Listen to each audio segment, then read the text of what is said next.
అగ్ని పరీక్ష ఓటింగ్ ద్వారా హౌస్‌లోకి ఎంటర్ అయిన మూడో వారంలోనే ఎలిమినేషన్ జోన్‌లోకెళ్ళి సేవ్ అయ్యొచ్చి, ఆడితేనే హౌస్‌లో చోటు, గెలిస్తేనే ఆడియన్స్ ఓట్లు అని తెలుసుకొని, సో, అక్కడి నుంచి గెలుచుకుంటూ, ఆడుకుంటూ వచ్చి, సో, 15వ వారం దగ్గరికొచ్చేసరికి గెలుపుకి ఒక్క అడుగు దూరంలో నిలబడ్డ ఒక సామాన్యుడి కథ. సామాన్యమనేది కథ అయితే కాదు. సో, ఇది కళ్యాణ్ పడాల గారి కథ. Hello all welcome to our channel. నా పేరు మహేష్ చంద్ర. కొత్తగా మన ఛానల్ ఎవరైనా చూస్తుంటే సబ్స్క్రైబ్ చేసుకోండి. ఈ వీడియోని లైక్ చేసి చూడండి, ఎక్కువ మందికి రీచ్ అయిద్ది. బిగ్ బాస్ మామ చాలా గట్టిగా ఇచ్చాడు స్పీచ్. మామూలు స్పీచ్ కాదు అసలది. ఎలివేషన్‌లు గాన దట్టించి బాగా కొట్టాడనమాట. డబల్ మసాలాతో కొట్టాడు. మామూలుగా కూడా కాదు అసలది.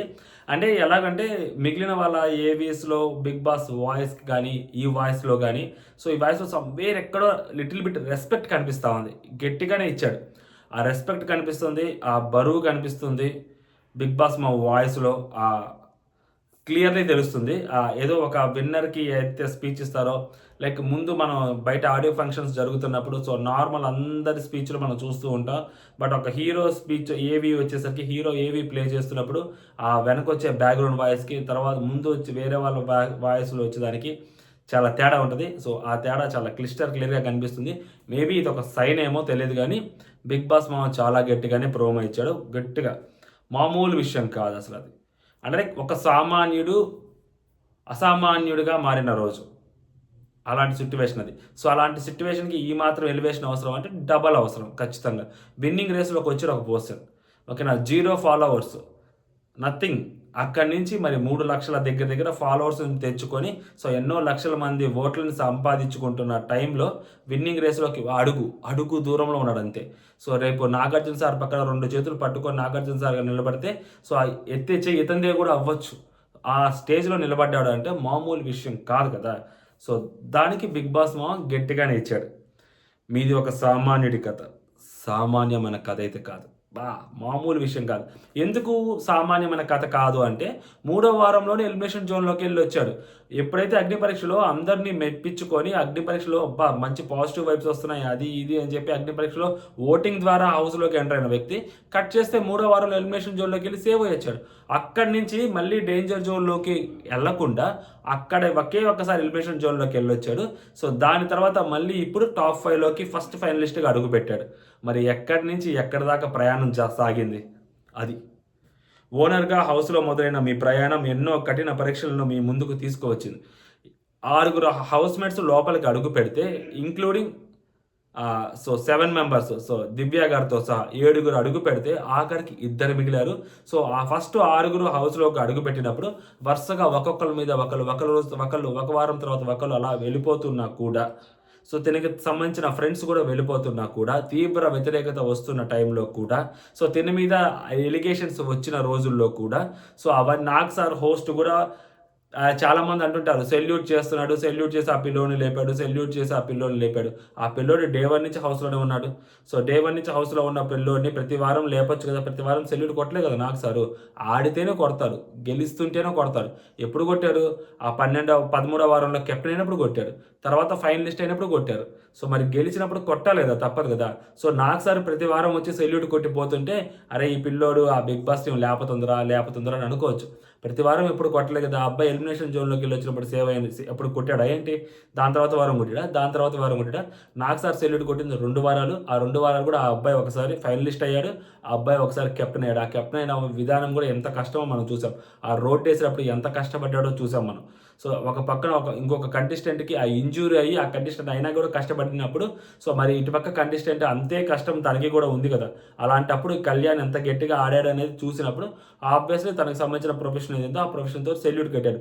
లాస్ట్ మూమెంట్‌కొచ్చేసరికి గేము మనం దాన్ని ఏదో భూతద్దంలో పెట్టి చూసాం గానీ, డే 1 నుంచి అలా చేసుండుంటే, అప్పుడు మనం ఆ అబ్బాయిని లేపుతున్నాడు అనుకోవచ్చు.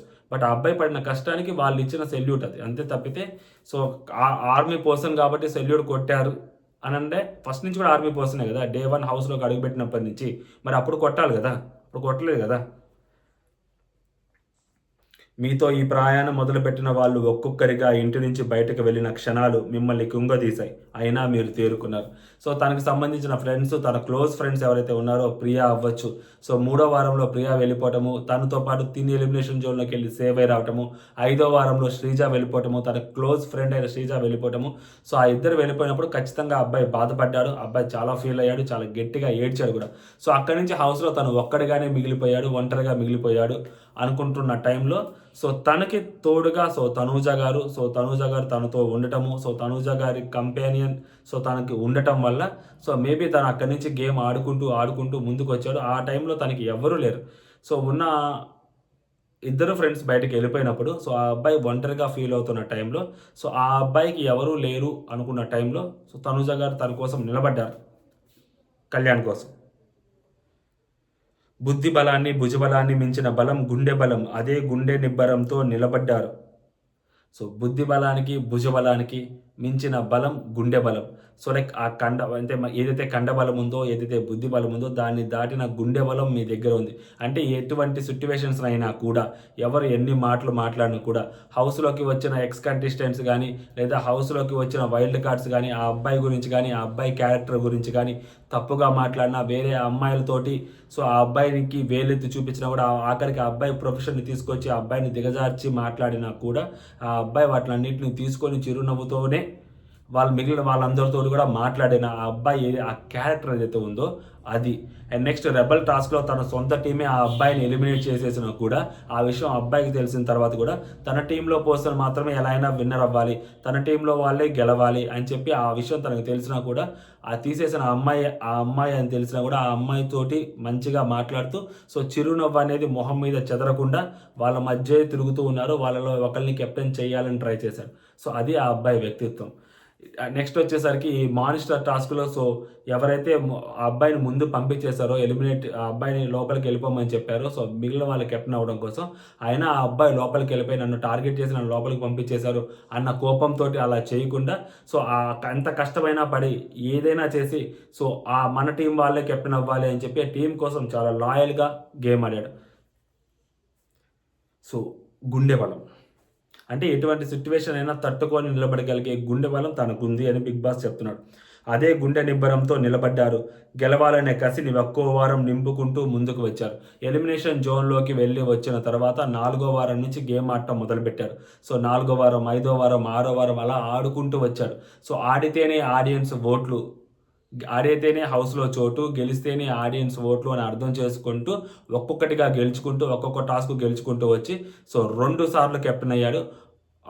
అమ్మకిచ్చిన మాట కోసం రెండోసారి కెప్టెన్ అయ్యాడు. ఎంత కష్టమైనా పడ్డాడు. కెప్టెన్ అయ్యాడు.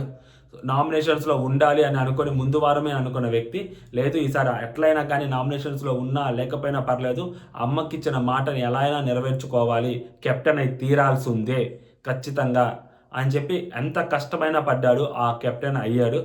దాని తర్వాత కూడా ఫస్ట్ ఫైనలిస్ట్ అవ్వాడు. అప్పుడు కూడా నామినేషన్స్‌లో ఉండొచ్చు, ఉండకపోవచ్చు. ఒక వారం వేస్ట్ అయితది. అయినా కూడా పర్లేదు. మనకిచ్చిన మనకొచ్చిన టాస్క్ మనం గెలిచి తీరాల్సిందే. గేమ్ అంటే గెలవాలి, గెలిచే తీరాలి అని చెప్పి ఆ గేమ్ ఏదైతే గెలిచాడో, ఆ లాస్ట్ గేమ్ గెలిచి ఫస్ట్ ఫైనలిస్ట్ అయ్యాడు. దాని తర్వాత కనీసం ఒక వారం కూడా ఇంటరాక్షన్ ఆడియన్స్ తోటి లేకుండా, ఓట్ అప్పీల్‌కి అవకాశమే లేకపోయినా కూడా నార్మల్‌గానే అడుగుతూ ఉన్నాడు తప్పితే, నార్మల్‌గా చాలా ఈజీగా బిగ్ బాస్ ప్లీజ్ బిగ్ బాస్ ఒకసారి చూడు అది అన్నాడే తప్పితే, ఆ ఫ్రస్ట్రేషన్ గానీ, ఆ కోపాన్ని గానీ, వేరే వాళ్ళ మీద గానీ, వేరే చోట గానీ, వేరే మనుషుల దగ్గర గానీ, వేరే సిట్యుయేషన్స్‌లో గానీ ఎక్కడా చూపించలేదు. తన స్థితప్రజ్ఞత ఏదైతే ఉందో అది కోల్పోకుండా అక్కడ ఉన్న వాళ్ళతోటి తను నమ్ముకున్న పర్సన్, తను నమ్మిన పర్సన్, తను మంచిగా చూసుకుంటున్న పర్సన్, తను ఫ్రెండ్ లాగా ఫీల్ అయిన పర్సన్ ఎవరైతే ఉన్నారో తనుజ గారు, తను గెలవటం కోసం, తనని ఆ సెకండ్ ఫైనలిస్ట్‌గా చూడాలి అనుకోవడం కోసం తను చాలా కష్టపడ్డాడు. తనకు సంబంధించిన ఎత్తులు, తనకు సంబంధించిన మూవ్స్ తను వేసుకుంటూ తనని ఎట్లైనా లాస్ట్ వరకు తీసుకువెళ్ళాలి అనుకున్నాడు. లాస్ట్ వరకు తనను తీసుకొచ్చుకున్నాడు కూడా. అది కళ్యాణ్. ఏకంగా ఏకాగ్రత, అమాయకత్వం, పోరాట పటిమ అన్నీ మీ బలాలను ఏనాడూ వీడకుండా మీ లోటుపాట్లను సరిచేసుకుంటూ చివరి కెప్టెన్ అవ్వడమే కాకుండా ఫస్ట్ ఫైనలిస్ట్‌గా నిలిచిన ఒక ఒక కామనర్ తలుచుకుంటే ఏం చేయగలడు అనేది, ఒక కామనర్ తలుచుకుంటే ఏం చేయగలడు అనేది మీరు ఈ ప్రపంచానికి చాటి చెప్పారు. నిజంగా ఒక కామనర్ తలుచుకుంటే ఏదైనా చేయగలడు అని నిజంగా ఆ అబ్బాయి చాటి చెప్పారు. ఎక్స్‌క్లూడింగ్ పీఆర్‌లు బయట ఏం చేస్తున్నారు అవన్నీ పక్కన పెడితే హౌస్‌లో ఆ అబ్బాయి ఏం చేశాడు? హౌస్‌లో ఆ అబ్బాయి ఏమన్నా తప్పులు చేశాడా? హౌస్‌లో ఆ అబ్బాయి ఏమన్నా వేరే వాళ్ళ మీదకి ఇంటెన్షనల్‌గా గొడవలకెళ్ళాడా? గొడవలు లేని చోట్ల ఏమన్నా గొడవలు క్రియేట్ చేసుకొని గొడవలు పడ్డాడా? సో, ఎక్కడ ఎప్పుడు గొడవలు పడలేదు. టాస్క్‌లొస్తే టాస్క్‌లు ఆడాడు. సో, నార్మల్‌గా నామినేషన్స్ వస్తే నామినేషన్స్. తన మీదకి ఎవరైనా వస్తే, తన గురించి ఎవరైనా తప్పుగా మాట్లాడితే సో, వాళ్ళకి ఏదైనా మళ్ళీ వేరే వాళ్ళకి కూడా ఆ ఇబ్బంది కలగకుండా సో, ఫర్ ఎగ్జాంపుల్ ఈ మాటలు ఎవరైతే మాట్లాడారో, సో, ఆ మాటలు మాట్లాడినప్పుడు ఆ అమ్మాయిల మీద చేతులేస్తున్నాడు, అది చేస్తున్నప్పుడు ఓపెన్‌గా మాట్లాడొచ్చు. ఓపెన్‌గా మాట్లాడితే మళ్ళీ ఎదురుగా వేరే అమ్మాయి ఉంది. ఆ అమ్మాయి అన్‌కంఫర్టబుల్ సిట్యుయేషన్ ఫీల్ అయితది. సో, ఆ అమ్మాయి కూడా ఇన్వాల్వ్ అయింది కాబట్టి, ఆ అమ్మాయిని తీసుకొచ్చి ఎందుకు మనం మాట్లాడాలి? ఆ నిందేదో మనమే భరిద్దాము. అదే ఆ నిందేదో మనమే మోద్దాము అని చెప్పి ఆ నిందను ఆ అబ్బాయి మోసుకుంటూ వచ్చాడు. ఆ అబ్బాయి మోస్తున్న నిందను చూసి, ఆ అబ్బాయి ఒక్క మాట కూడా తిరిగి మాట్లాడని విధానాన్ని చూసి ఆ అబ్బాయి మన కోసం నిలబడ్డాడు. మనం కూడా ఆ అబ్బాయి కోసం నిలబడదాం అని చెప్పి, ఆ అమ్మాయి ఆ అబ్బాయి కోసం నిలబడిన తీరు. సో, ఇద్దరు ఏదైతే ఉందో అది జెన్యూన్ ఫ్రెండ్‌షిప్. సో, దాని తర్వాత అక్కడి నుంచి ఆ అబ్బాయి గేమ్ ఆడుకుంటూ వచ్చాడు. తనూజ గారిని ఒక చిన్న పాయింట్‌లో నామినేట్ చేద్దామని అనుకోని కూడా, సో, ఆ అబ్బాయి ఆ అమ్మాయిని నామినేట్ చేద్దామని చెప్పి ఇమాన్యుల్ దగ్గర స్లిప్ తీసుకున్నా. సో, ఇమాన్యుల్ కళ్యాణ్ నామినేట్ చేయకుండా ఉంటే, సో, ఇక నిన్ను తనూజ నిన్ను నామినేట్ చేస్తానని చెప్పి కళ్యాణ్ స్లిప్ తీసుకున్నాడని చెప్పి, సో, కళ్యాణ్ ఏదో ఇరికిద్దామని చెప్పి అక్కడ కళ్యాణ్‌ని గురించి అక్కడ బయటకి చెప్పినా గూడా, సో, ఆ అబ్బాయి అది నార్మల్‌గానే తీసుకొని ఇమాన్యుయల్‌ని ఒక అన్నగానే అంటే తనని ఇరికిద్దామని అనుకున్నాడు అని తెలిసినా కూడా, అలా అనిపించినా కూడా, సో, అదంతా ఏం లేదు. అంతా it's a part of the game. మా అన్న కలిసే గేమ్ ఆడాలని చెప్పి ఇమాన్యుయల్‌ని ఒక అన్న స్థానంలో పెట్టి, సో, ఇమాన్యుయల్‌కి ఇచ్చే గౌరవం ఎప్పుడూ ఇస్తూనే ఉన్నాడు. ముందు, వెనక నార్మల్‌గా మనం ఎవరైనా ఉంటే సో, ఆ ఇమాన్యుయల్ వాడు, వీడు లేకపోతే ఇమాన్యుయల్ కూడా అనొచ్చు. సో, ఇమాన్యుయల్ ముందైనా, ఇమాన్యుయల్ వెనకైనా కానీ ఇమ్మాన్యుయల్ అన్న అని మాత్రమే పిలిచాడు కాబట్టి, అన్న అనే మాట తప్పకుండా మాట్లాడాడు. సో, అలాంటి ఒక పర్సన్ చాలా జెన్యూన్ స్మైల్ ఉంటది. అందరితో పాజిటివ్‌గానే ఉంటాడు. చాలామంది చెప్పారు. సో, మనం కూడా చాలా సార్లు మాట్లాడుకున్నాం ఈ డిస్కషన్ గురించి. తనుజ గారితో రైవల్రీ పెట్టుకోవట్లేదు కళ్యాణ్. తనుజ గారితో రైవల్రీ పెట్టుకోవట్లేదు కళ్యాణ్. తనుజ గారితో రైవల్రీ పెట్టుకుంటేనే కదా ఈ స్థానానికి వస్తారు, గెలుస్తారు అని చాలామంది మాట్లాడారు. బట్ మన ఛానల్ ఒక్కటే మాట్లాడింది. మనం ఒక్కలమే మాట్లాడాము. తనుజ గారితో గొడవ పెట్టుకోవాల్సిన అవసరం లేదు. గొడవ పెట్టుకుంటేనే వచ్చే ఆ టాప్ ఏదైతే ఆ విన్నింగ్ ఉందో అది ఆ పిల్లోడికి అంత వర్కౌట్ కాదు. సో, ఆ అబ్బాయి తనుజ గారితో గొడవ పెట్టుకోవాల్సిన అవసరం లేదు. హౌస్‌లో ఉన్న వాళ్ళందరితోటి మంచిగా ఉంటూ, తన గేమ్ తను ఆడుకుంటూ, సో, తనేంటనేది ఆడియన్స్‌కి చూపించుకుంటే చాలు. తను ఆటోమేటిక్‌గా విన్నింగ్ రేస్‌లోకి వస్తాడు. గెలవగలుగుతాడు అనే ఆ రోజు మనం ఏదైతే చెప్పామో మాట తూ చ తప్పకుండా ఆ అబ్బాయి ఈరోజు అక్కడ హౌస్‌లో అదే చేశాడు. మనం చెప్పిన మాట ఆ అబ్బాయికి వినిపించిందో లేదో పక్కన పెడితే, మనం ఏదైతే అనుకున్నామో ఆ అబ్బాయి అక్కడ అదే చేశాడు. ఈరోజు విన్నింగ్ రేస్‌లోకొచ్చి నిలబడ్డాడు. తనూజ గారితో గొడవ పెట్టుకుంటేనే విన్నింగ్ రేస్‌లోకి రావాల్సిన అవసరం లేదు. తన గేమ్ తను ఆడుకుంటూ కూడా విన్నింగ్ రేస్‌లోకి రావచ్చు. ఒక కామనర్ ఒక సెలబ్రిటీ తోటి గొడవ పెట్టుకుంటేనో, ఒక కామనర్ ఒక సెలబ్రిటీ తోటి కాన్ఫ్రంటేషన్ పెట్టుకుంటేనో, ఒక కామనర్ వర్సెస్ ఒక సెలబ్రిటీ గొడవ జరిగితేనో మనం విన్ అవ్వాల్సిన అవసరం లేదు. మనం ఏంటో మనం ఆడియన్స్‌కి చూపెడుతూ గొడవ పడకుండా, వేరే వాళ్ళతో తగాదాలు పడకుండా, వేరే వాళ్ళ వల్ల నేను లైమ్ లైట్‌లోకి వచ్చాను అని చెప్పుకోకుండా కూడా నా ఆటతోటి, నా మాటతోటి, నా బిహేవియర్ తోటి, నా స్క్రీన్ ప్రెజెన్స్ తోటి, నా నా బిహేవియర్ తోటి ఏదైతే నా పాజిటివ్ యాటిట్యూడ్ తోటి నేను ఆడియన్స్‌ని గ్రాబ్ చేసుకోగలుగుతాను. వాళ్ళ అటెన్షన్ నేను తెచ్చుకోగలుగుతాను. వాళ్ళ లవ్‌ని నేను సంపాదించుకోగలుగుతాను అని ఆ అబ్బాయి సంపాదించుకున్నాడు. ఈరోజు విన్నింగ్ రేస్‌లోకి వచ్చి నిలబడ్డాడు. This is Kalyan Padala's story. So, hope ఎవరైనా మీ ఇష్టం ఓటింగ్‌లో లాస్ట్ డే ఎవరైనా ఓట్లు వేసుకోవాలి అనుకున్న వాళ్ళు ఎవరైనా ఉంటే సో, ఓట్స్ ఏసుకోండి. అండ్ జై హింద్.